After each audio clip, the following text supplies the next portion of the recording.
يا أيها الذين آمنوا أطيعوا الله وأطيعوا الرسول وأولي الأمر منكم. Assalamualaikum warahmatullahi wabarakatuh. Innal hamdalillah nahmaduhu wa nasta'inuhu wa nastaghfiruh wa na'udzu billahi ta'ala min shururi anfusina wa min sayyiati a'malina. Man yahdihillahu fala mudhillalah wa may yudlil fala hadiyalah. Wa asyhadu an la ilaha illallah wahdahu la syarikalah wa asyhadu anna Muhammadan abduhu wa rasuluh. Ya ayyuhalladzina amanu taqullaha haqqa tuqatih wa la tamutunna illa wa antum muslimun. Ya ayyuhan nasu taqu rabbakumul ladzi khalaqakum min nafsin wahidah wa khalaqa minha zawjaha wa batha minhuma rijalan katsiran wa nisaa'a wattaqullaha alladzi tasaaluna bihi wal arham innallaha kana 'alaikum raqiba. Ya ayyuhalladzina amanu taqullaha wa qulu qawlan sadida yuslih lakum a'malakum wa yaghfir lakum dhunubakum wa may yuti'illaha wa rasulahu faqad faza fawzan 'azima. Amma ba'd. Fa inna asdaqal hadithi kitabullah wa khairal hadi hadi Muhammadin sallallahu alaihi wasallam wa syarral umuri muhdatsatuha wa kullu muhdatsatin bid'ah wa kullu bid'atin dhalalah wa kullu dhalalatin finnar. Ma'asyiral ikhwah rahimani wa rahimakumullah. Alhamdulillah, segala puji bagi Allah Subhanahu wa taala yang karena limpahan nikmatnya dan taufiknya kita dipertemukan kembali oleh Allah di majelis ini untuk melanjutkan kembali pembahasan kitab Al-Ajwibatul Mufidah an As'ilatil Manahij Al-Jadidah lil Allamah Shalih ibn Fauzan Al-Fauzan hafizahullahu ta'ala. Al-an ila as-su'al ar-rabi' wal ishrun. Naam. Qala as-sa'il, penanya berkata kepada Syekh, ma hukmul intisabi ila ba'dil jama'atil waridah ilaina wa munasaratiha wa difa'i anha. Wahai Syekh, bagaimana hukumnya berafiliasi kepada sebagian kelompok-kelompok yang datang kepada kita? Maksudnya kelompok-kelompok yang diimpor dari negara-negara luar kemudian masuk ke dalam negara Saudi dalam hal ini. Ya, seperti kelompok apa? Ikhwanul Muslimin, kemudian Hizbut Tahrir, ya, atau ISIS, ya, kelompok-kelompok yang ya didatangkan pemikirannya dari luar. Nah, apa hukumnya kalau kita berafiliasi kepada mereka? Kita bergabung bersama kelompok-kelompok tersebut. Wa munasaratiha wa difa'i anha. Kita menolong, membantu kelompok-kelompok tersebut atau kita membela kelompok-kelompok tersebut. Bagaimana hukumnya? Maka dijawab oleh Syekh hafizahullah, hadhil biladu walillahil hamd jama'atun wahidah 'ala tauhid wa 'alal islam. Negeri ini, maksudnya negeri Arab Saudi, alhamdulillah adalah negeri yang dibangun di atas tauhid, negeri yang dibangun di atas Islam. Ya, dan ini harus kita akui. Tidak ada negeri kaum muslimin yang benar-benar menerapkan tauhid dengan murni di negeri kita atau di dunia ini saat ini, tidak sebagaimana negeri Saudi menerapkan tauhid. Datangkan kepada kita negeri-negeri Islam lainnya. Ya, negeri-negeri Islam yang lainnya tidak menegakkan tauhid, memberantas kesyirikan sebagaimana negeri Saudi berdiri tegak di atas tauhid dan berani memerangi kesyirikan kepada Allah Subhanahu wa taala sampai detik ini. Ya, meskipun kita tidak menutup mata, ada kekurangan-kekurangan, ya, ada kekeliruan-kekeliruan, ada kesalahan-kesalahan, na'am. Namun kalau dikatakan siapa negeri Islam yang terbaik, yang dibangun di atas tauhid, yang menjalankan tauhid dengan semurni-murninya, dan yang paling lantang untuk memberantas kesyirikan, maka satu-satunya adalah negeri Saudi Arabia. Wa tahta rayatin muslimah, dan negeri Saudi berada di bawah bendera Islam. Ya, wa fiha amnun wastiqrarun. Di dalam negeri ini ada keamanan, ada ketentraman. Wa fiha khairun katsir, dan ada banyak kebaikan-kebaikan di negeri Saudi ini. Kata Syekh Hafizahullah. Nahnu jama'atun wahidah la naqbalu taqsiman.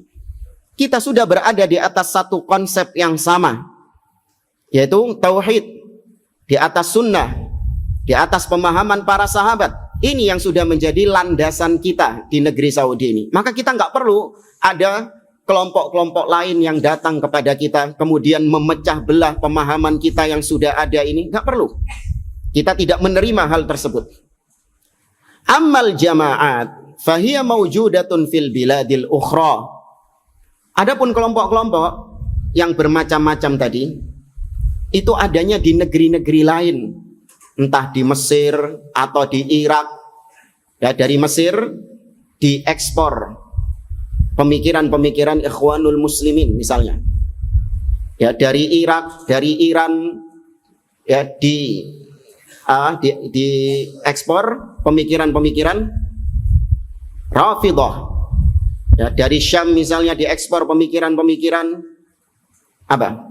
Hizbut Tahrir dan lain sebagainya. Itu adanya di negeri-negeri lain. Allati laisa fiha amrun mustaqim wala amnun mustatab.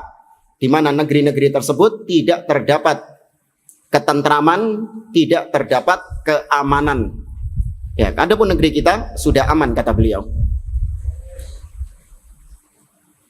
Nah, kata beliau, amma biladuna walhamdulillah fahiya takhtalif anil biladil ukhra bima habahallahu minal khair. Itu negeri-negeri kaum muslimin yang lain banyak pemikiran-pemikiran yang menyimpang di dalamnya, yang diekspor ke negeri-negeri lain.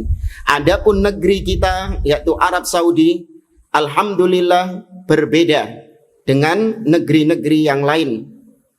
Berbeda dengan apa yang telah Allah anugerahkan kepada negeri Arab Saudi minal khair, dari banyak kebaikan-kebaikan yang Allah berikan. Di antaranya minad da'wati ila tauhid, yaitu negeri Arab Saudi tetap kokoh di atas dakwah tauhid, menyeru manusia kepada tauhid. Dan wazawal syirk, memberantas kesyirikan-kesyirikan kepada Allah Subhanahu wa taala. Ini bagi yang pernah ke Saudi, entah dengan umrah atau dia mungkin diberikan anugerah oleh Allah bisa menimba ilmu di sana. Ya, semoga antum juga diberikannya. Bagi yang merasakan di sana betapa kesyirikan benar-benar diberantas oleh pemerintah Arab Saudi. Di Arab Saudi ada namanya Hayatul Amri bil Ma'ruf wan Nahyi 'anil Munkar. Ya, kalau bisa dikatakan Satpol PP-nya Saudi, tapi bukan berantas maksiat-maksiat biasa. Ya, maksiat diberantas juga. Tapi Hay'ah al-Amri bil Ma'ruf wan Nahyi 'anil Munkar memberantas kesyirikan kepada Allah Subhanahu wa taala. Praktek-praktek kesyirikan, dukun-dukun, peramal-peramal ya ditangkap, kemudian disidang, dimintai tobat, dipenjarakan, kalau tidak dibunuh. Ya, benar-benar para dukun-dukun, peramal-peramal di sana itu dihinakan, tidak seperti di negeri kita. Dukun-dukun dimuliakan, dicium tangannya, dinaikkan kedudukannya. Ya, itu di negeri plus 62. Ya, adapun di sana enggak. Para pelaku-pelaku kesyirikan tidak memiliki ruang untuk menyebarkan kesyirikannya kepada Allah Azza wa Jalla. Terjadi praktek kesyirikan, tapi itu di luar pengawasan pemerintah Arab Saudi. Iya, terjadi kesyirikan-kesyirikan kepada Allah Azza wa Jalla. Sebagaimana sebagian jamaah haji melakukan sebagian praktek-praktek kesyirikan secara sembunyi-sembunyi, secara tidak diketahui, terjadi.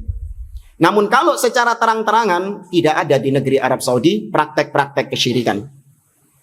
Yang pernah mungkin ziarah ke makam Nabi SAW dijaga ya oleh tadi tentara-tentara hayatul amri bil ma'ruf wan nahi 'anil munkar.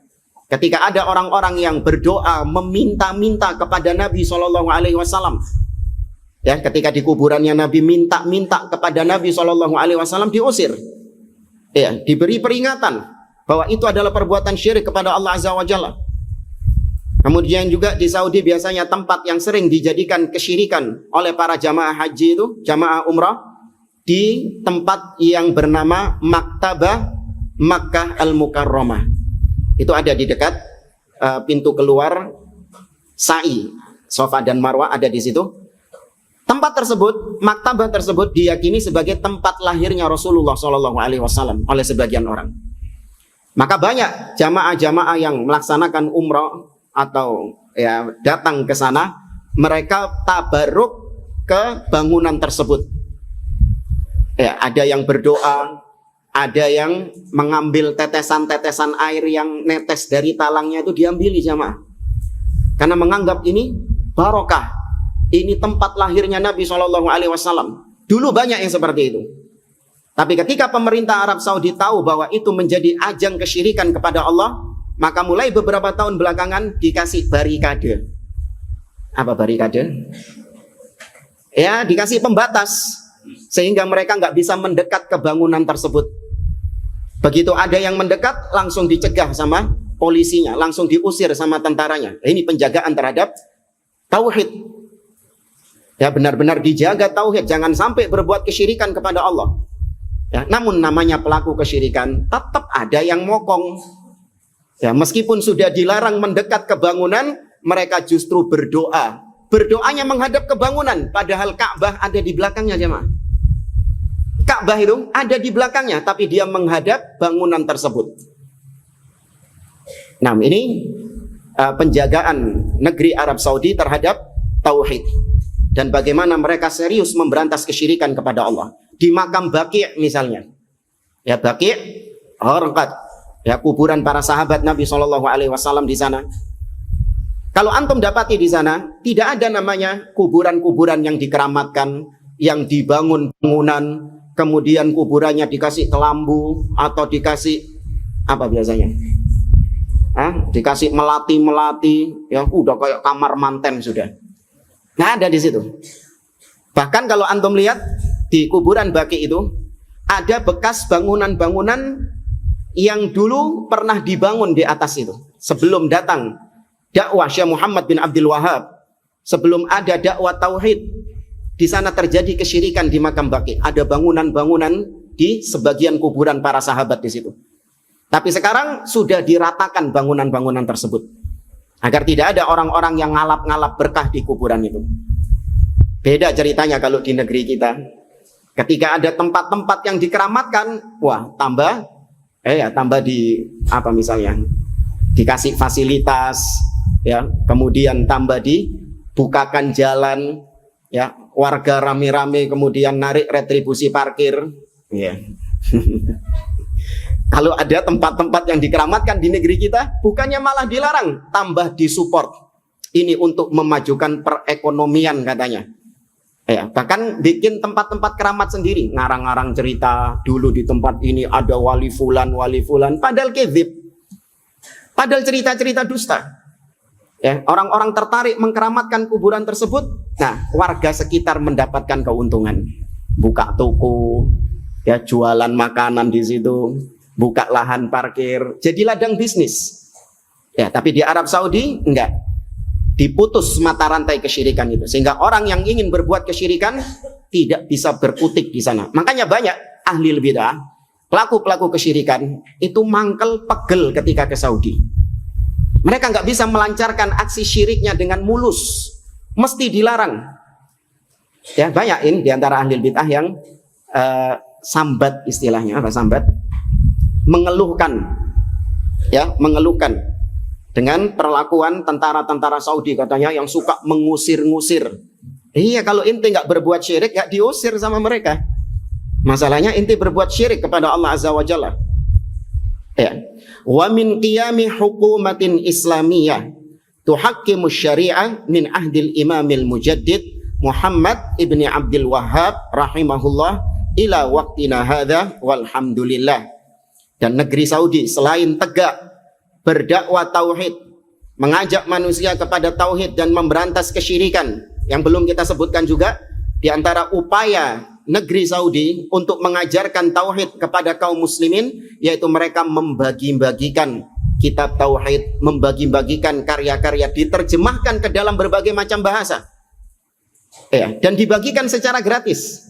Makanya sebagian jamaah Indonesia itu ketika mau berangkat haji atau umroh diwanti-wanti sama kiainya, nanti kalau dapat buku gratisan jangan diterima, itu bukunya Wahabi. Jangan diterima katanya.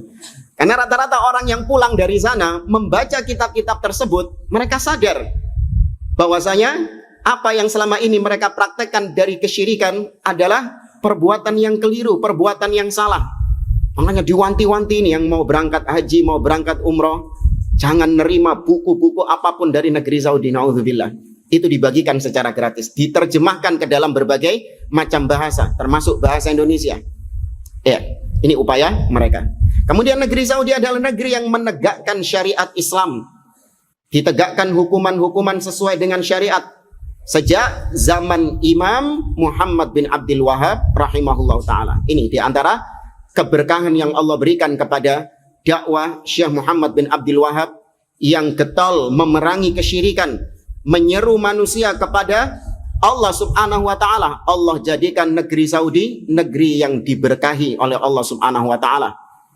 Allah azza wa jalla mengatakan dalam surah Al-A'raf, walau anna ahlal qura amanu wattaqau la fatahna alaihim barakatin minas sama'i wal ard. Seandainya penduduk suatu negeri itu beriman dan puncak keimanan adalah tauhid kepada Allah, wattaqau, dan mereka bertakwa, yakni mengamalkan amal-amal soleh dengan ittiba. Seandainya mereka bertauhid dan ittiba kepada Nabi SAW, maka kami akan bukakan bagi mereka keberkahan. Ya, kami akan bukakan bagi mereka pintu-pintu keberkahan dari langit dan bumi. Dan itu yang dirasakan oleh negeri Saudi. Dengan dakwahnya Syekh Muhammad bin Abdul Wahab, mereka mendapatkan keberkahan dari Allah subhanahu wa ta'ala. Nah, kata beliau, la naqulu innaha kamilatun min kulli wajhin. Kita tidak mengatakan bahwa negeri Saudi itu sempurna dari segala sisi. Enggak. Ya, kita tidak menutup mata. Ada kekeliruan, yang ada kesalahan-kesalahan, ada kemungkaran-kemungkaran. Naam, kita tidak menutup mata. Ya, lakin hiya walhamdulillah la tazalu qa'imatan 'alal khair.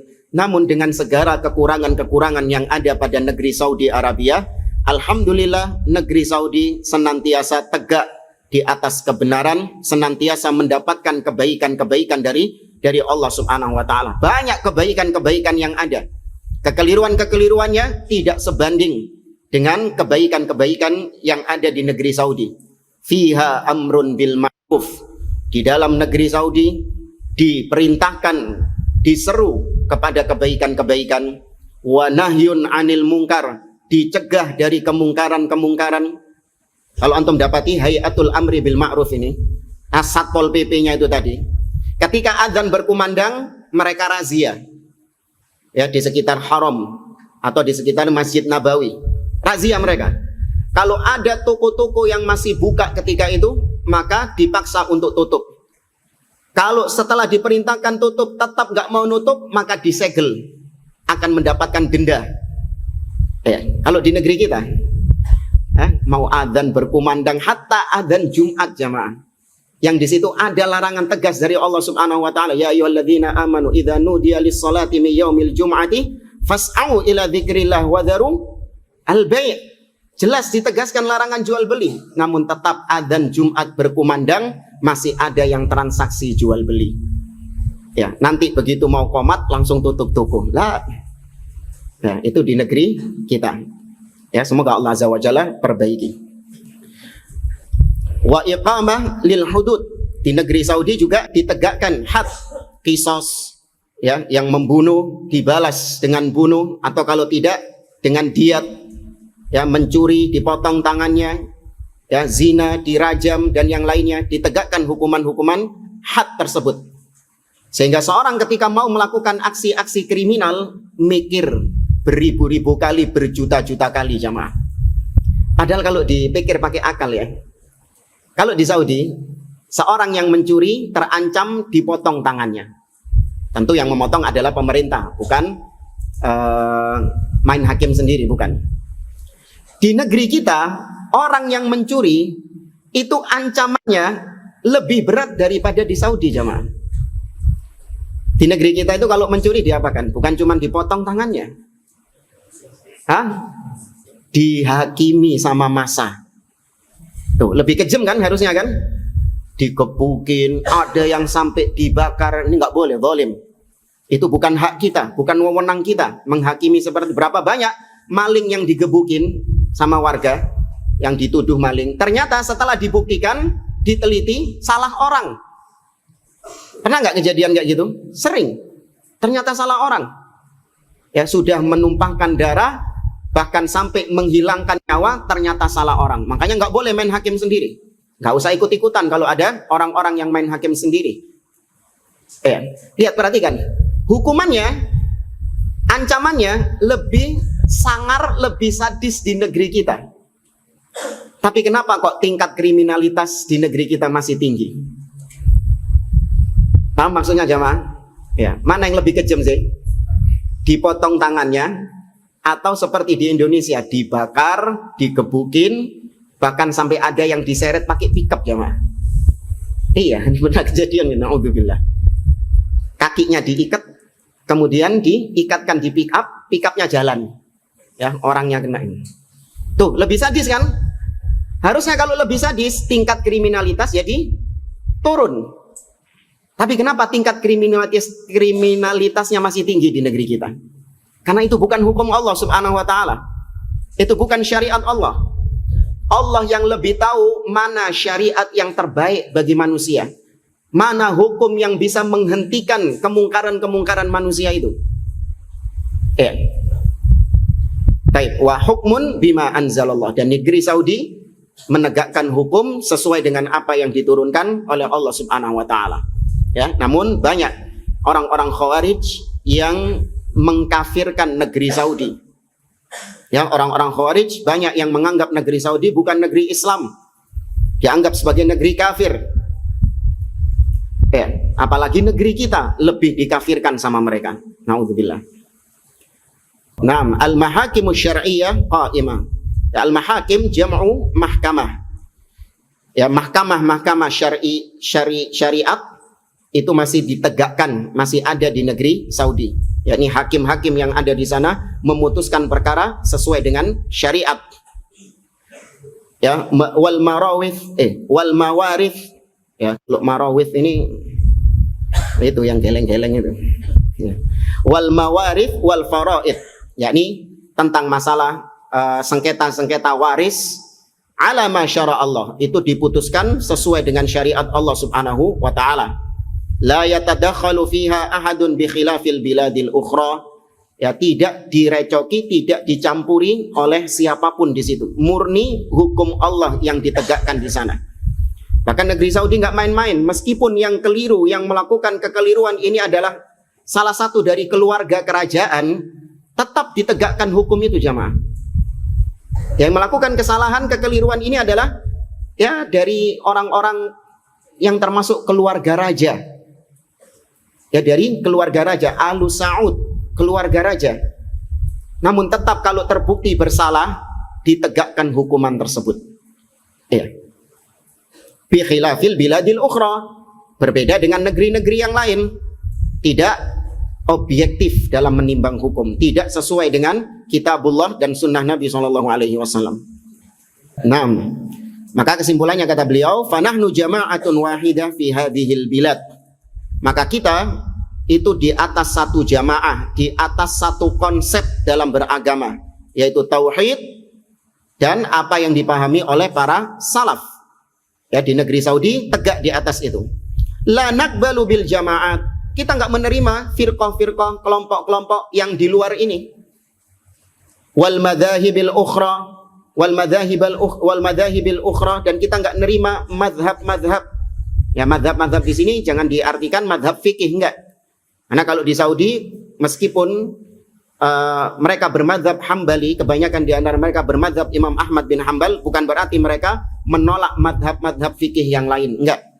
Di sana juga dipelajari madhab Syafi'i, madhab Hanafi, madhab Maliki, dan yang lainnya juga dipelajari. Namun madhab yang dimaksud di sini adalah konsep-konsep beragama yang al-mukhalifah li madhabis salaf, yang menyelisihi pemahaman para salaf. Ya, konsep-konsep beragama, manhaj-manhaj yang menyelisihi manhajnya, metodenya para salaf dalam beragama. Kenapa kok kita tolak? Kata beliau, li'annaha tufarriq jam'ana. Karena kelompok-kelompok ini bisa memecah belah persatuan kita, wa tusyattid syamlana, dan bisa mencerai-beraikan, ya, bisa mencerai-beraikan kesatuan kita, wa tusammim afkara syababina, dan bisa meracuni pemikiran para pemuda-pemuda kita, anak-anak muda kita. Wa tuhdithul adawata wal baghdha bainana. Pemikiran-pemikiran ini, yakni pemikiran selain pemikirannya manhaj salaf, selain metodenya manhaj salaf, itu bisa menimbulkan permusuhan, bisa menimbulkan peperangan, kebencian di antara kita. Ya. Ada footnote di sini. Dari ucapan Syekhul Islam Ibnu Taimiyah rahimahullah. Kenapa ahlil bid'ah, pemikiran-pemikiran ahlil bid'ah itu kita tolak? Dan kenapa dikatakan bahwa ahlil bid'ah, pemikiran-pemikiran yang bid'ah ini bisa memecah belah umat? Kata Syekhul Islam Ibnu Taimiyah, al bid'atu makrunatun bil furqah. Kebid'ahan itu selalu disandingkan dengan furqah, dengan perpecahan. Kama anna sunnata makrunatun bil jamaah, sebagaimana sunnah itu senantiasa disandingkan dengan jamaah, dengan persatuan. Makanya disebut, kata beliau, fayuqal ahlus sunnah wal jamaah. Ya, ahlus sunnah, orang-orang yang berpegang dengan sunnah, wal jamaah, dan mereka bersatu.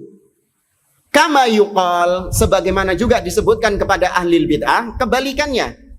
Ahlul bid'ati wal furqah. Ahlul bid'ah yang bercerai-berai. Ya, ahlul bid'ah yang berpecah belah. Ya, kalau ahlus sunnah, enggak. Mereka di atas konsep yang sama. Namun kalau ahlul bid'ah, mereka bercerai-berai. Contoh misalnya, orang-orang yang selalu mengedepankan akal. Takdimul akli ala naql. Ketika memahami dalil, kita lebih mengedepankan akal. Idza ta'aradul aqlu wan naqlu, idza ta'aradul aqlu wan naqlu nuqaddimul aqla wa na'tazilu an naql.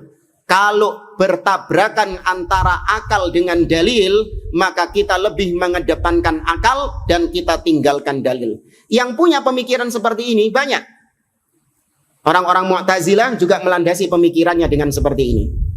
Orang-orang Jahmiyah juga punya konsep seperti itu. Al-Asy'ariyah juga punya konsep seperti itu. Sebagaimana yang disebutkan oleh Al-Juwaini dalam kitabnya Al-Irsyad. Dan juga Fakhruddin Ar-Razi dalam kitabnya Asasut Taqdis. Bahkan disebut sebagai Al-Qanun. Ya, disebut sebagai Al-Qanunul Asasi. Undang-undang yang universal. Nah, meskipun mereka sama-sama punya konsep mengedepankan akal daripada dalil, namun sama nggak antara Asy'ariyah dengan Mu'tazilah? Beda, berpecah belah mereka. Bahkan sesama Asy'ariyah sendiri berbeda-beda. Makanya para ulama membedakan antara al-Asy'ariyah al-mutaqaddimin dengan Asy'ariyah mutaakhirin. Asy'ariyah yang lawas dengan Asy'ariyah yang anyar, itu beda konsepnya. Ya, Asy'ariyah yang lawas seperti siapa? Abul Hasan Al-Asy'ari. Ya, kemudian Ad-Daruqutni. Ya, kemudian tadi ya Ad-Daruqutni, kemudian Abu Hasan Al-Asy'ari dan yang lainnya. Adapun yang mutaakhirin seperti tadi, Fakhruddin Ar-Razi, ya, kemudian Al-Juwaini, ya, Al-Iji dan yang lainnya. Ini berbeda pemikiran. Padahal sama-sama menisbatkan diri kepada Asy'ariyah. Namun karena tidak di atas pemahaman salaf, tidak di atas konsepnya para salaf, maka mereka furqah, berpecah belah. Ya, demikianlah ahlul bid'ah.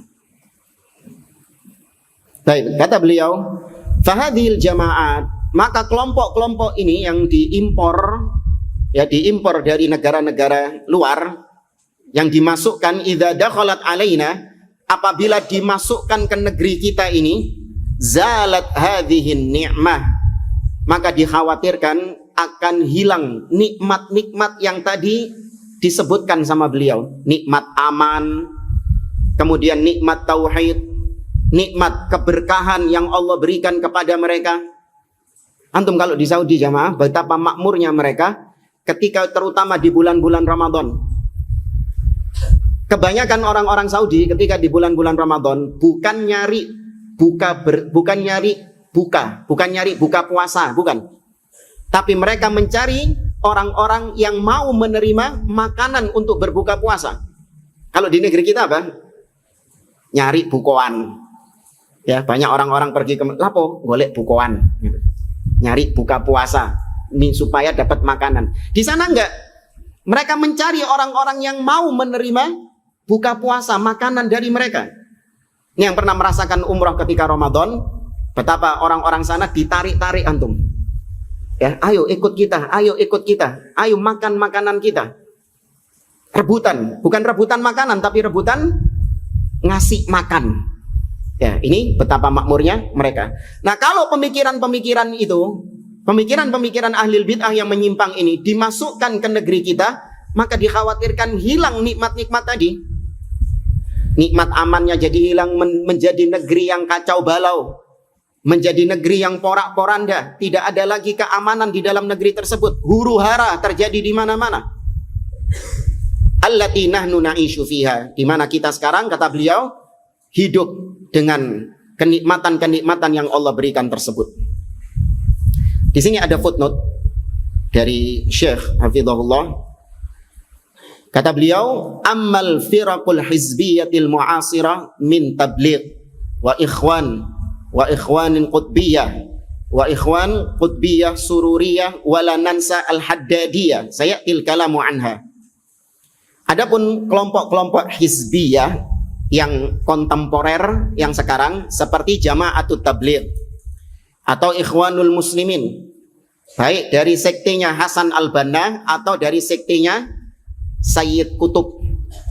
Ya, apa bedanya Ikhwanul Muslimin dari sektenya Hasan al-Banna dan dari sektenya Sayyid Qutb? Apa bedanya?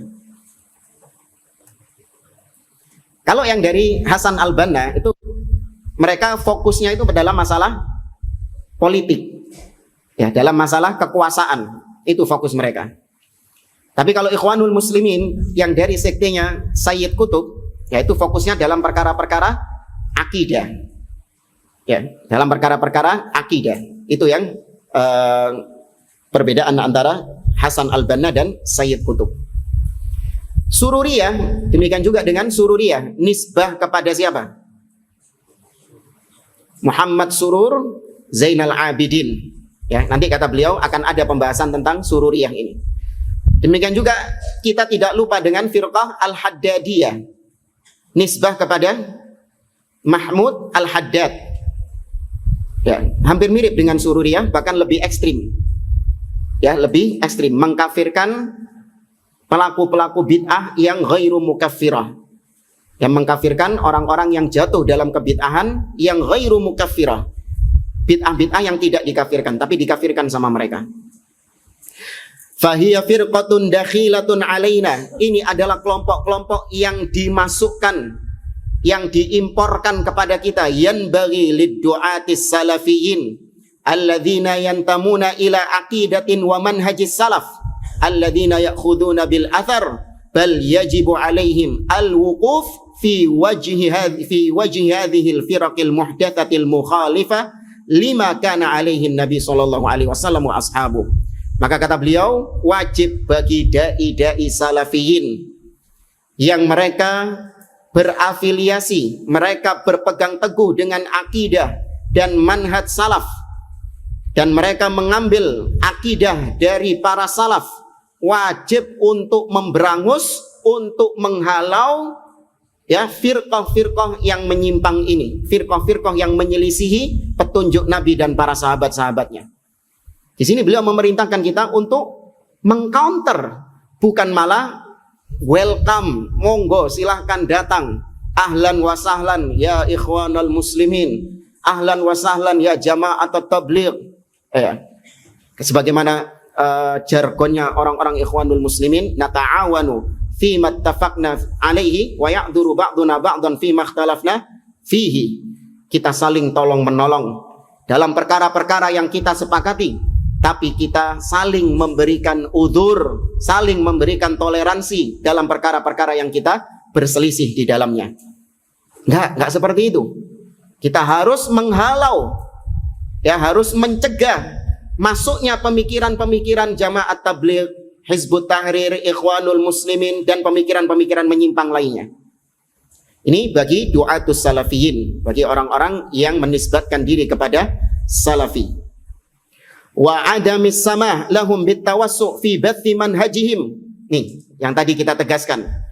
Dan wajib bagi para du'atus salafiyin, dai-dai salafi, tidak toleransi kepada mereka, tidak bermudah-mudahan kepada mereka, memberikan mereka lapangan, memberikan mereka keluasan untuk menyebarkan akidah-akidah mereka, menyebarkan pemikiran-pemikiran mereka. Jangan dikasih panggung. Jangan dikatakan Ustadz dia ini kan orang yang baik, lulusan Timur Tengah, dia kan banyak hafalannya, terus kemudian dikasih panggung ya untuk menyebarkan pemikiran-pemikirannya. Tidak. Tapi dicegah, dibatasi, diperingatkan kaum muslimin, hati-hati. Fulan membawa pemikiran Ikhwanul Muslimin, fulan membawa pemikiran terorisme misalnya. Ya. Bal yajibut tadyiq, bal yajibut tadyiq alaihim wa qat'u dabirihim. Yang wajib adalah untuk mempersempit ruang gerak mereka atau memutus mata rantai dakwah mereka. Wa dzalika binasyril ilmi syar'i maqrunan bil adillah minal kitabi was sunnah ala fahmi salafis salih. Bagaimana cara kita memutuskan mata rantai kesesatan mereka? Yaitu dengan kita menyebarkan ilmu syar'i yang diiringi dengan dalil-dalil Al-Quran, dengan dalil-dalil sunnah, berdasarkan pemahaman para salafus salih, wa ta'limin nasi tauhidah, dan mengajarkan tauhid kepada manusia, alladzi ahmalathu hadhil firqah, yang dakwah tauhid ini ditinggalkan, disepelekan oleh firqah-firqah tersebut. Maka cukup satu bukti ini menunjukkan kesesatan firqah Jamaat Tabligh, menunjukkan kesesatan firqah Ikhwanul Muslimin, Hizbut Tahrir, dan yang satu spesies sama mereka. Apa kesesatannya? Ahmalu da'wat tauhid. Mereka meremehkan, bahkan meninggalkan dakwah kepada tauhid. Itu sudah kesesatan. Satu saja ini sudah cukup untuk membuktikan mereka ini ad-dhalun, membuktikan mereka ini berada di atas kesesatan. Karena wajib bagi seorang duat, bagi seorang dai, yang jadi prioritas utama dalam dakwahnya apa jamaah? At-tauhid. Gak boleh dia meremehkan dakwah kepada tauhid. Ya, adapun Jamaat Tabligh enggak. Mereka tidak memprioritaskan dakwah kepada tauhid. Yang mereka prioritaskan adalah al-amru bil ma'ruf saja. Yang penting ngajak orang sholat, yang penting ngajak orang berakhlak yang mulia. Bahkan ada gembongnya Jamaat Tabligh di negeri kita datang ke konser. Ya, datang ke konser. Untuk apa tujuannya? Berdakwah di sana. Masya Allah. Ya. Tempatnya dakwah itu jamaah. Kan dakwah bisa di mana saja. Sahih jamaah. Apakah dengan masuk tempat-tempat maksiat seperti itu kemudian kau berdakwah? Iya, kita harus menjadi penerang bagi orang lain. Iya, kalau ente benar-benar terang di sana. Nah, kalau ente yang diredupkan sama mereka gimana? Paham maksud konsepnya jamaah? Konsepnya mereka ini, kita ini jangan dakwah cuman di masjid. Yang di masjid itu cuman orang-orang baik yang memang yuridul khair, yang memang menginginkan kebaikan. Terus bagaimana dengan ahli maksiat yang ada di luar sana? Mereka nggak tersentuh dakwah, maka kita datangi mereka. Kita datang ke tempat-tempat perzinahan, kita datang ke konser-konser musik, ada orang-orang mabuk kita datangi untuk kita dakwahi mereka. Baik. Apakah menjamin ketika kau datang kepada mereka, mereka menerima dakwahmu? Oh iya, hidayah di tangan Allah. Kemudian apakah menjamin kau bisa mempertahankan agamamu ketika kau berhadapan dengan mereka? Malah terkadang yang berdakwah katut sama yang didakwahi. Sahih jamaah? Iya. Terus gimana dong? Nanti mereka nggak dapat dakwah, nggak dapat hidayah. Maka kita katakan kita lebih menyelamatkan diri kita sendiri. Ya, kita lebih menyelamatkan diri kita sendiri. Kita khawatir kalau kita datang ke tempat-tempat seperti itu, justru kita yang ikut mereka, bukan mereka yang ikut kita. Ya, Ustadz kok egois banget? Iya, dalam masalah ini kita egois. Ya, kita lebih layak untuk mempertahankan hidayah daripada kita memberikan hidayah kepada orang lain. Benar nggak jemaah? Allah mengatakan, ya ayyuhalladzina amanu qu anfusakum wa ahlikum naro. Ya, yang diprioritaskan sama Allah, anfusakum, jaga diri kalian terlebih dahulu, baru kemudian menjaga orang lain. Kalau antum tahu orang itu beresiko mencelakakan antum, beresiko menjadikan antum tersesat, ya sudah jangan didatangi. Ya sudah jangan didatangi, biarkan antum lebih menyelamatkan hidayah yang sudah antum dapatkan dari Allah Azza wa Jalla. Saya kasih permisalan. Hidayah ini mahal nggak jamaah? Mahal. Lebih mahal dari apapun harta duniawi yang antum miliki. Itu tanamkan dalam diri antum. Hidayah sunnah, hidayah tauhid itu sesuatu yang prestisius, sesuatu yang mahal. Tidak bisa dibandingkan dengan harta duniawi apapun. Mau rumah yang megah, mau mobil yang mewah, tidak sebanding dengan hidayah sunnah, dengan hidayah di atas manhaj salaf. Baik, antum diberi harta yang mewah. Contoh misalnya mobil mewah. Ya, apa? Ferrari. Antum tahu ini mobil mewah, antum tahu ini mobil mahal, maka pasti akan antum jaga, antum rawat, ya, jangan sampai lecet, jangan sampai rusak, antum jaga. Kemudian antum mengendarai mobil ini. Antum tahu di depan ada dua jalan. Jalan yang pertama bergelombang, tapi cepat nyampainya. Ya, sedangkan jalan kedua jalannya mulus, tapi jauh muternya. Ya, tapi muternya jauh. Kalau antum benar-benar sayang dengan mobil antum, kira-kira antum lebih memilih jalan yang mana? Jalan yang bergelombang tapi cepat, atau jalan yang mulus tapi jauh? Iya, antum nggak mau ambil resiko jamaah. Saya kalau lewat jalan yang bergelombang ini, resikonya motor saya rusak. Ya, resikonya motor saya rusak. Nah, sama dengan antum mendatangi mereka, antum berdakwah langsung kepada mereka, datang ke tempat-tempat maksiat, resiko. Apa yang rusak resikonya? Hidayahnya hilang, kena syubhat, kena syahwat, itu resikonya. Belani ngasih hidayah kepada orang lain, ternyata hidayah yang antum dapatkan jadi hilang atau rusak. Ini nggak boleh. Ya, kita lebih menyelamatkan diri kita sendiri daripada menyelamatkan orang lain. Jangan menjadi lilin. Maka dakwah mereka meremehkan dakwah kepada tauhid. Washtaghalat wa ashghalat ma'ahan nas bisiyasah wat tahyijis siyasi. Yang ada dakwahnya Ikhwanul Muslimin atau Hizbut Tahrir, mereka ini tersibukkan dan juga menyibukkan manusia dengan urusan-urusan politik, ya, dengan memprovokasi manusia, mencekcoki manusia kaum muslimin dengan pembahasan-pembahasan politik.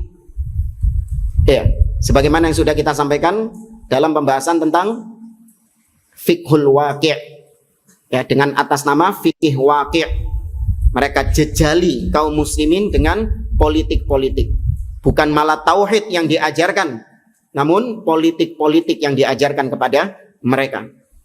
Wa ba'duha hammuha inqadun nas kama yaz'umun an minal ma'asi wa idkhaluhumul masajid wa tarkuhum ala aqaidihim asyirkiyah min tamassahi bil qubur wa tawafin haulaha wa istighathatin bi ahliha. Di antara mereka ada yang fokus dakwahnya itu menurut pengakuannya. Ya, ini dikasih dalam kurung sama beliau, menurut klaim mereka. Mereka mengatakan kita menyelamatkan manusia dari maksiat. Kita ingin mengajak mereka ke masjid-masjid. Kita ingin supaya manusia meninggalkan akidah syirik mereka. Menurut pengakuannya seperti itu. Ya, tapi realita yang ada tidak demikian. Mereka orang-orang yang paling jahil terhadap tauhid, orang-orang yang paling malas mengajarkan akidah sahihah. Kenapa? Karena mengajarkan akidah itu tidak bisa menggerakkan rakyat, menggerakkan kaum muslimin. Nggak bisa menggerakkan kaum. Menurut mereka, belajar akidah di masjid-masjid, ya, nulis faedah-faedah di kajian-kajian, ini sudah bukan zamannya. Ya, sekarang zaman kita ini adalah keluar ke masjid-masjid, aksi nyata. Sampai kapan belajar seperti ini? Gak ada aksi nyata, kata mereka. Na'udzubillah. Ya, gimana mau aksi nyata wong gak punya ilmu? Ya gak? Gimana mau keluar melakukan aksi-aksi lah wong gak ada landasan ilmunya? Mereka meneriakkan jihad. Gak usah kita belajar seperti ini. Sampai kapan kita belajar seperti ini? Sedangkan sekarang orang-orang kafir sudah mengepung kalian, digambarkan dengan gambaran-gambaran yang mengerikan. Seakan-akan pedangnya orang kafir sudah ada di leher antum. Antum kalau dengar kajian-kajian mereka, jangan dengar ya. Itu seakan-akan kondisinya itu sudah pedangnya orang-orang kafir sudah di leher sini. Ya. Jadi kalau sudah seperti itu kondisinya, ya ngapain kita belajar usul salafah, belajar kitab tauhid? Ya, maka kita belajar mana sekarang ini waktunya? Belajar berkuda ini saatnya, waktunya ini. Ya. Itu mereka menggambarkan kondisi-kondisi demikian. Ya, padahal alhamdulillah di negeri kita aman. Kita tinggal di negeri yang aman. Kita bisa menjalankan ibadah kepada Allah Subhanahu wa taala. Ini semua disebabkan karena mereka berangkat dari konsep bahwasanya jihad itu ghayah. Jihad itu tujuan menurut mereka. Adapun menurut ahlu sunnah, jihad itu apa? Wasilah. Ya, al-jihad itu wasilah, bukan tujuan. Ya, kalau yang pernah dengar syair-syair mereka, wal jihadu ghayatuna, jihad adalah tujuan kami, ada khata. Ini keliru. Jihad itu wasilah untuk menegakkan kalimat Allah, li'i'la'i kalimatillah. Ketika kalimat Allah sudah tegak dan ketika dipaksakan jihad ini lebih banyak mudaratnya, maka tidak disyariatkan jihad ketika itu. Ya, makanya Nabi 13 tahun di kota Mekah disyariatkan jihad tidak? Tidak, karena mudaratnya lebih besar. Kalau Nabi memaksa jihad ketika di Mekah, maka mudarat yang akan didapatkan oleh Nabi dan kaum muslimin dan para sahabat ketika itu. Ya, maka kalau seandainya jihad itu adalah tujuan, maka pasti sejak di kota Mekah Nabi sudah diperintahkan untuk berjihad. Nah, wa ba'duhum hammuhu jam'u syamal za'man minhum wat tanazul 'anil khilafatil aqdiyah. Di antara mereka ada yang tujuannya cuma mengumpulkan massa, mengumpulkan manusia saja. Dan mereka meremehkan masalah-masalah perbedaan akidah. Nggak mempedulikan masalah perbedaan akidah. Yang penting kumpul, yang penting bersatu. Mau ini Syiah, mau ini Khawarij, mau ini Jahmiyah, menolak sifat Allah, mau ini akidahnya manunggaling kawula Gusti, nggak apa-apa. Yang penting kita apa? Bersatu. Yang penting kita merajut persatuan, katanya. Ukhuwah Islamiyah. Ya, hilangkan sekat-sekat perbedaan di antara kita. Naudzubillah. Nggak peduli dengan perbedaan-perbedaan akidah. Li'annaha tufarriqul ummah fi nadharihim Fataral kuburi wal khariji wal mu'tazili wal jahmi wasyi'i fi sufufihim. Kata beliau, akidah, perbedaan akidah ini nggak usah dibesar-besarkan. Karena kalau kita mempermasalahkan perbedaan akidah dengan saudara kita, itu memecah belah umat, memecah belah kaum muslimin. Maka kau akan mendapati orang-orang seperti ini, di barisan mereka ada kuburiyun, para penyembah-penyembah kubur. Welcome, silahkan. Kau dapati ada orang-orang khawarij juga di situ. Ada orang-orang mu'tazilah juga nongkrong di situ. Orang-orang Jahmiyah juga nongkrong, bahkan Syiah Rafidhah juga ada di barisan mereka. Karena mereka nggak mempedulikan hal itu. Yang penting kan Tuhan kita Allah. Yang penting Nabi kita sama-sama Muhammad. Kiblat kita sama-sama Mekah, Ka'bah. Kitab kita sama-sama Al-Quran. Ya, hadis kita sama-sama hadis-hadis yang sudah disepakati. Maka nggak perlu kita membeda-bedakan antara yang satu dengan yang lain. Nahnu muslimun. Yang membawakan syubhat firman Allah Subhanahu wa taala, huwa sammakumul muslimina min qabl. Dialah Allah yang menamai kalian dengan muslimun. Ini masalahnya. Kalau cuman bermodalkan Al-Qur'an, tidak melihat penjelasannya dalam hadis Nabi SAW. Benar umat Islam, namun Nabi menjelaskan dalam hadisnya bahwa umat Islam terpecah menjadi berapa? 73. Ya, walam yanju minhum illa wahidah, dan tidak ada yang selamat kecuali hanya satu saja. Mereka nggak ngelihat itu.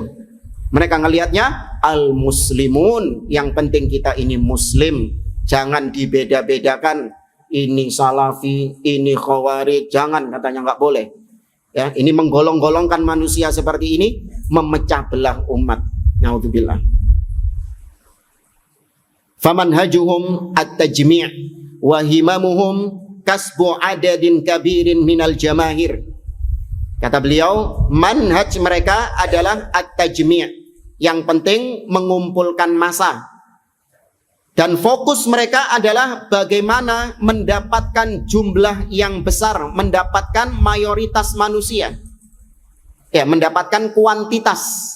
Ini sudah kita jelaskan. Beda dengan ahlu sunnah. Ahlu sunnah itu yang diprioritaskan apanya? Kualitas atau kuantitas? Kualitas. Ya, tidak memprioritaskan kuantitas. Enggak. Ya, maka jangan ada di antara antum berdakwah hanya untuk mencari massa. Enggak. Ini bukan manhaj di dalam manhaj salaf, bukan. Ya, metode kita adalah sampaikan kebenaran. Orang menerima atau tidak itu di tangan Allah Subhanahu wa taala. Kita tidak peduli dengan massa yang banyak atau massa yang sedikit, kita tidak mempedulikan hal tersebut. Wa qa'idatuhum nanfudhu ma'an mattafaqna alaihi wa ya'dzuru ba'duna ba'dan fi makhtalafna fi. Ini yang sudah kita sampaikan. Jargon mereka adalah kita menjalankan bersama-sama. Kita bergandengan tangan pada perkara-perkara yang kita sepakat di atasnya. Dan kita saling memberikan udzur, saling memberikan toleransi dalam perkara-perkara yang kita perselisihkan di atasnya. Nah, kita nggak toleransi, kita toleransi. Kalau memang itu perkara-perkara yang kita boleh toleransi di dalamnya, yaitu kesalahan-kesalahan dalam ijtihad, ya dalam berbagai macam permasalahan fikih. Kalau terjadi perbedaan, wajar. Sebagaimana perbedaan madhab Asy-Syafi'i dengan madhab Imam Ahmad misalnya, ada perbedaan dalam masalah sholat, dalam masalah-masalah fikih yang lain, kita toleransi. Ya. Namun dalam perkara-perkara usul, dalam perkara-perkara pokok agama, kita tidak toleransi di dalamnya. Kita tegas mengatakan bahwa yang paling hak adalah usul ahli sunnah. Apa yang disepakati oleh para salaf itu yang hak. Yang menyelisihinya pasti menyimpang, pasti sesat, imma kafir wa imma mubtadi'. Kalau enggak dia menjadi kafir, maka dia jadi ahli bid'ah. Nanti firqah-firqah yang disebutkan tadi, kuburiyun, ya, kemudian khawarij, mu'tazilah, jahmiyah, syiah, ini bisa ditoleransi enggak? Enggak bisa ditoleransi. Perbedaan mereka dengan kita bukan pada masalah-masalah furu', Tapi perbedaan mereka dengan kita pada masalah apa? Usul, berangkat dari usul yang berbeda dengan kita. Ya, maka kita tidak menerima perbedaan. Fa'ala ahli sunnah, ahli al-athar, as-salafiyin an yubayyinu hala hadhil firaq al-mukhalifah. Kata beliau, maka wajib bagi ahlu sunnah, ahlul athar, as-salafiyun untuk menjelaskan tentang kelompok-kelompok yang menyimpang tersebut. Wa fadhaha ahlaha, dan wajib untuk menelanjangi kesesatan-kesesatan mereka. Tuh. Wajib dipreteli kesesatannya apa saja. Dijelaskan kepada umat. Ya, penyimpangan-penyimpangan mereka. Karena yang dilihat sama umat cuman baik-baiknya tok. Oh, ini Hizbut Tahrir menyeru kepada khilafah. Ya, menyeru kepada hukum Islam. Ikhwanul Muslimin menyeru kepada persatuan umat. Ya, demi terwujudnya pemerintahan yang Islami. Ya, oh ini jamaat tabligh yang diinginkan sama mereka adalah mensyiarkan Islam door to door, dari pintu ke pintu. Wah, yang dilihat sama manusia cuman apa ya? Cuman baik-baiknya saja. Nah, ahlu sunnah bagian buka kedoknya. Paham jamaah? Nih tugas kita gitu. Menelanjangi kesesatannya. Nih yang nampak di hadapan manusia, topengnya berupa topeng-topeng yang baik. Datang ahlu sunnah, dibuka topengnya. Banyak borok-borok di dalamnya, banyak penyimpangan-penyimpangan di dalamnya. Ya, itu tugasnya ahlu sunnah, kata beliau. Wajib menjelaskan dan menyingkap kedok-kedok mereka. Wa tahdhiril ummati minha, dan wajib bagi ahlu sunnah untuk mentahdzir, memperingatkan umat dari firqah-firqah yang menyimpang itu.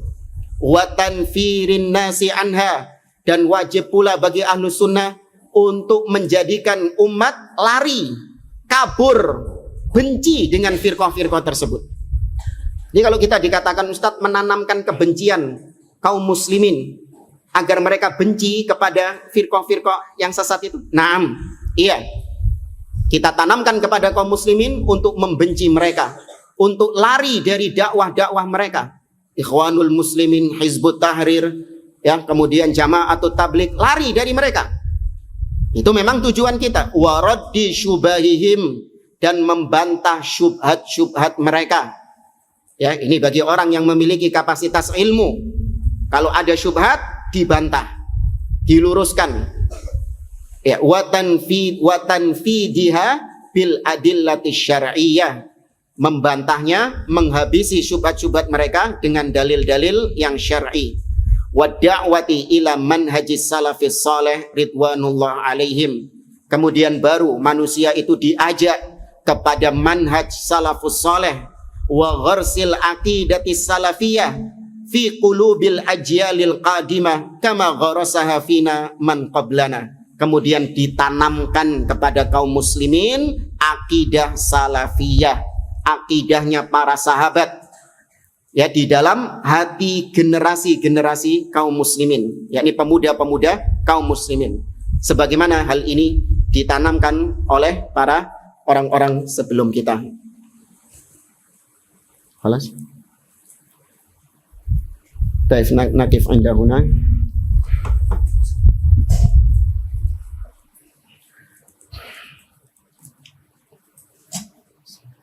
Ada pertanyaan, kami mendengar dari saudara saya bahwa Saudi adalah negara Wahabi dan banyak Wahabi di sana. Bagaimana menjelaskannya itu? Ya tanya kepada dia, apa sih Wahabi itu? Jangan-jangan nggak paham. Dan memang saya curiga nggak paham. Berapa banyak di antara kaum muslimin nggak paham apa itu Wahabi, hanya sebatas mengikuti ahlil bid'ah, tokoh-tokoh ahlil bid'ah. Ya, ketika dijelaskan Wahabi itu bagaimana, ternyata setelah datang ke Saudi berbeda dengan kenyataan. Digambarkan di negeri kita Wahabi itu kejam, haus darah, kan gitu kan? Ada seorang dai yang berceramah seperti itu. Antum nggak bisa melakukan ini. Antum kalau solawatan di sana, kalau tahlilan di sana langsung digorok katanya. Ada kayak gitu jamaah? Nggak ada, dikasih makan antum bekher di sana. Iya. Nggak ada, ini orang-orang sendiri nggak paham apa itu Wahabi. Wallahu a'lam.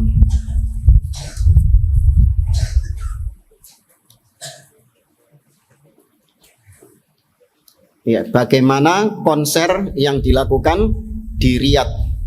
Apakah diberantas? Ya, kita tetap para ulama di sana mengingkari kemungkaran-kemungkaran yang ada. Makanya tadi kita katakan terjadi kemungkaran-kemungkaran di sana. Naam, kita nggak menutup mata. Namun para ulama tetap mengingkari kemungkaran tersebut dengan cara-cara yang baik. Mereka datang langsung kepada penguasa, mereka nasihati penguasa secara empat mata. Nggak seperti di negeri kita. Nggak ada demonstrasi atau mengolok-ngolok pemimpin lewat medsos di mimbar-mimbar, nggak ada di situ. Ya, kita husnudzon para ulama pasti sudah memberikan nasihat-nasihatnya kepada penguasa. Semoga Allah memperbaiki negeri-negeri kaum muslimin.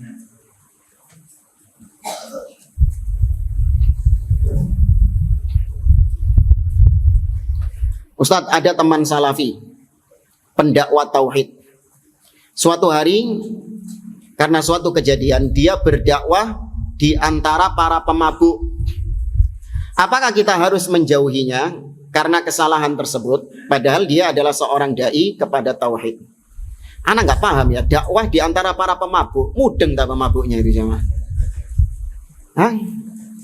Ini apa ini, orang berdakwah kepada orang-orang yang mabuk? Jadi ya apa, mendem terus didakwahi gitu. Ya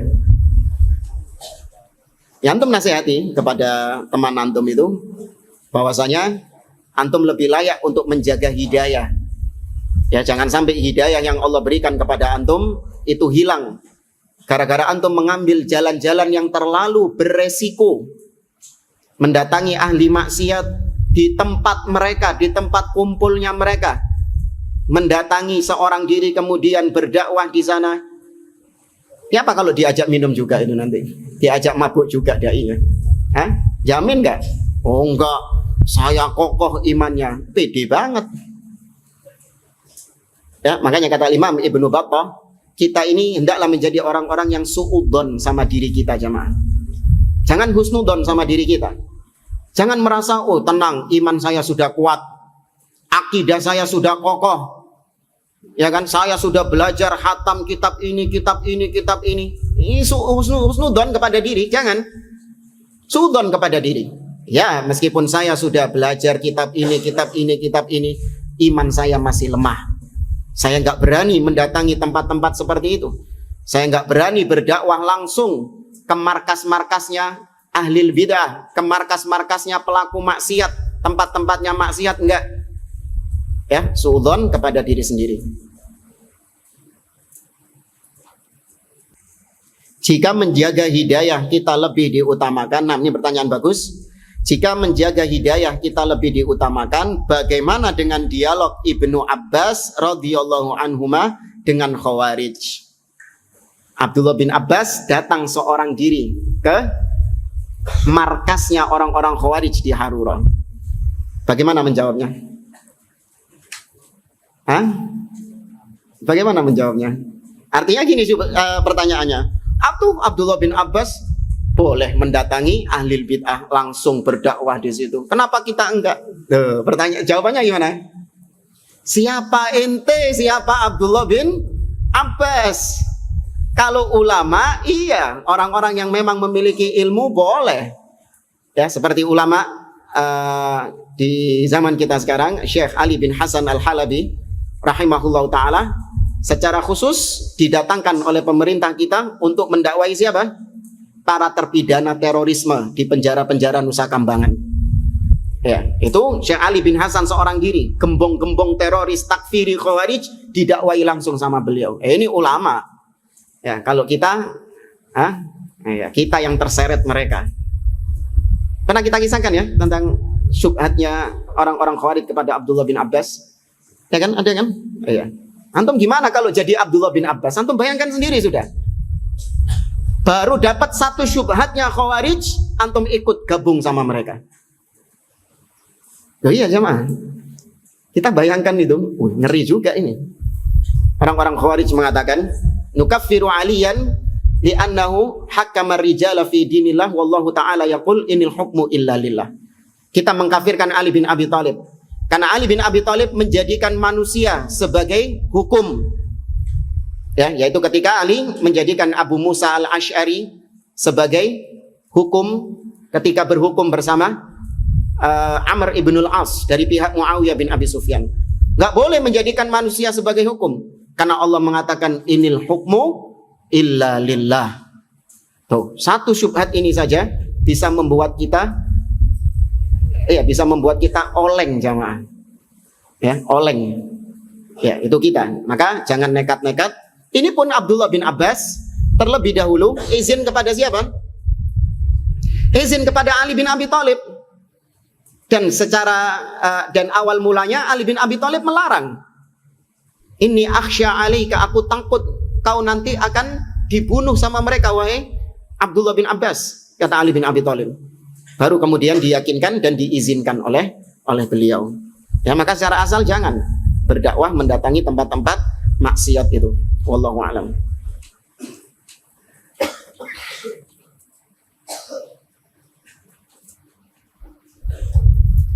Ya, Imam Ad-Daruqutni yang pernah kita sampaikan ya, itu di pertemuan kapan itu?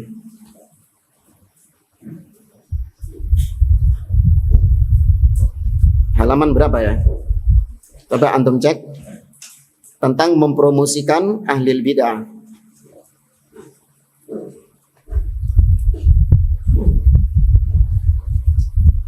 Ad-Daruqutni, ini halaman 52. Ya, di footnote halaman 52.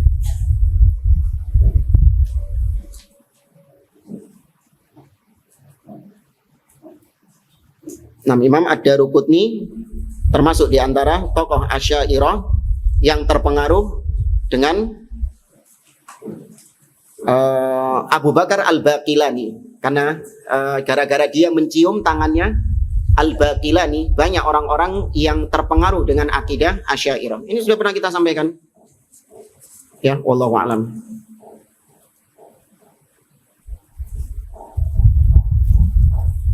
Tab yang terakhir.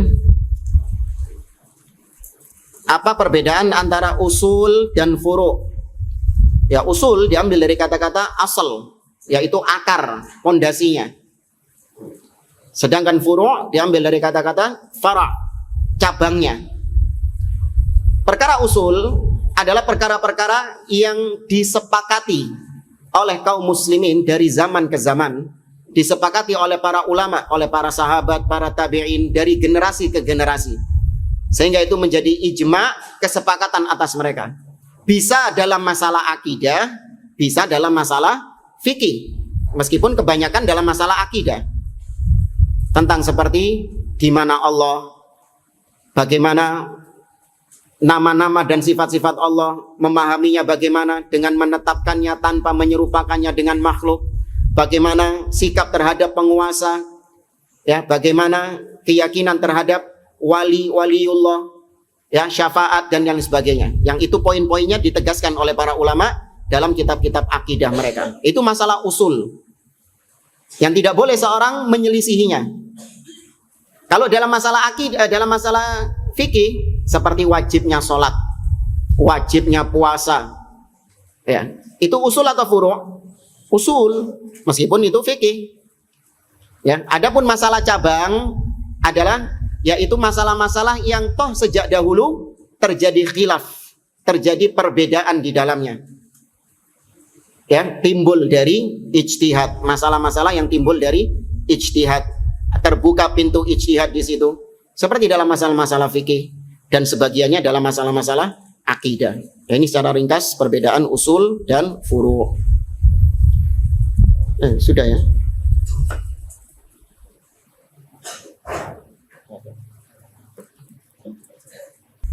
Baik, bagaimana menurut antum tentang seorang penuntut ilmu yang berpendapat tentang seorang dai salafi yang dia meyakini dakwah tauhid itu penting, Akan tetapi ia memendamnya. Oh, jadi pendam-pendam.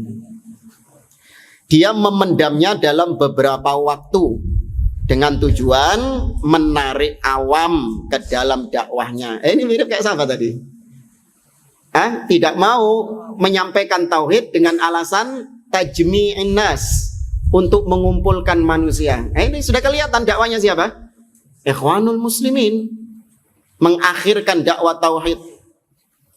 Ya, dan jika sudah bergabung, maka seorang dai tersebut menyarankan awam tadi untuk belajar kepada yang lebih ahli dalam tauhid. Ini alasan.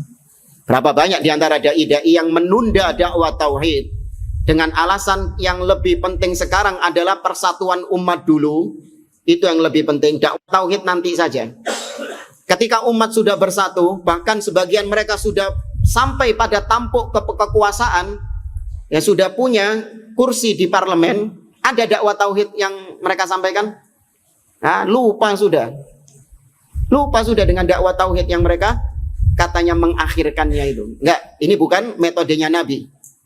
Nabi sejak di kota Mekah sudah menyeru kepada tauhid. Ya, tidak disembunyi-sembunyikan, tidak ditunda-tunda sama Nabi SAW. Ketika Nabi mendapatkan ayat fasda' bima tu'mar, wahai Muhammad, keraskan apa yang Allah perintahkan kepadamu. Sejak saat itu Nabi mengajak manusia kepada la ilaha illallah. 13 tahun Nabi jatuh bangun terus mendakwakan la ilaha illallah itu.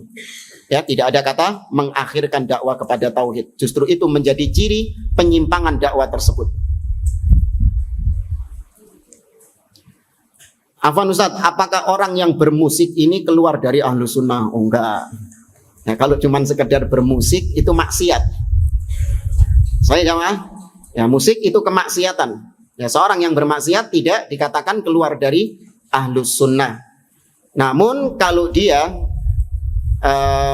menghalalkan, ini jadi problem lagi. Jadi masalah yang berbeda. Dia menghalalkan apa yang diharamkan oleh Allah Subhanahu wa taala. Setelah sampai hujjah kepadanya, dibawakan dalil-dalil ayat-ayat, iya, maka bisa jadi dia terancam keluar dari ahlus sunnah. Nah, tapi ini sekali lagi hukum secara umum. Ya, kita nggak ngajarkan kepada antum, wah ini bermusik ini berarti sudah ahlil bid'ah. Enggak, dia pelaku maksiat. Ya, orang yang bermusik, musiknya ini apa ini? Dalam rangka ibadah atau enggak ini? Nanti pas dia main musik dalam rangka ibadah, main musik di masjid, nah ini baru beda lagi nih. Ya, itu baru bid'ah. Tapi wallahu a'lam bishawab. Untuk pertanyaan yang tidak terjawab mungkin bisa ditanyakan kepada ustadz yang lain. Wallahu a'lam. Kita akhiri majelis kita. Aqulu qouli hadza wa sallallahu ala nabiyyina Muhammad wa ala alihi wa sahbihi ajma'in. Wassalamualaikum warahmatullahi wabarakatuh.